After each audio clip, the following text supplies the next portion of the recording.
Parliament की जान पर जब कातिलाना हमला किया गया टोल गेट पर, आपने उस बात की, मैं आपका शुक्रिया अदा करता हूं।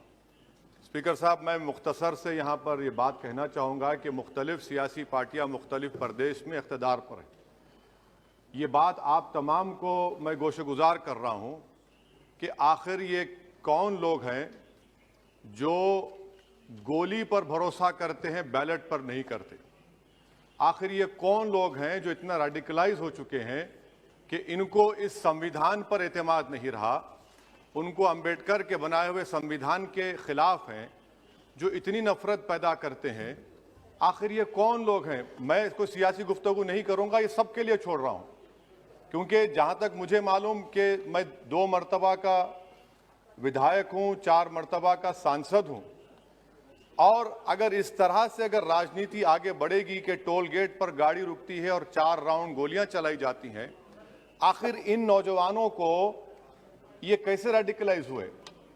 और मैं सरकार से पूछना चाहता हूं कि क्या उन्होंने ये रेडिकलाइजेशन सैयद कुतुब की किताब पढ़कर रेडिकलाइज हुए, अब्दुल्ला अज़ाम की किताब पढ़कर रेडिकलाइज हुए, या अयमन अल ज़ोहरी की किताब पढ़कर रेडिकलाइज हुए? इसीलिए मैंने सरकार से 2015 में कहा था कि इंटरनल सिक्योरिटी डिपार्टमेंट MHA में, उसमें तमाम मज़ाहिब के लोगों का एक काउंटर रेडिकल सेल बनाइए आप।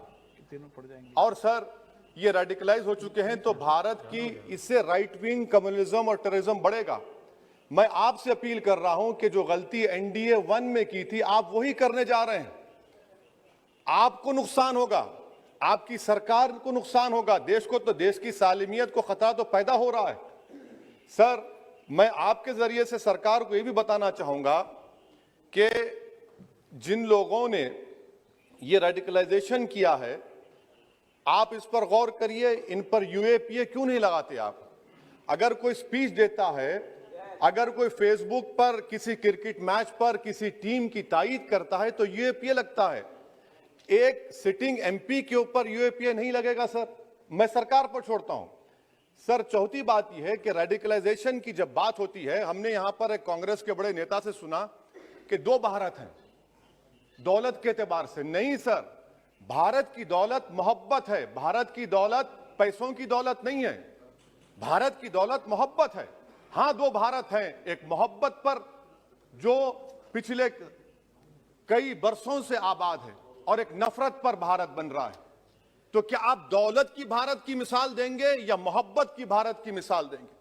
अगर मोहब्बत की भारत की मिसाल देंगे तो उसमें आपको मेरी जबान को रोकने के लिए गोली चलाने की जरूरत नहीं है।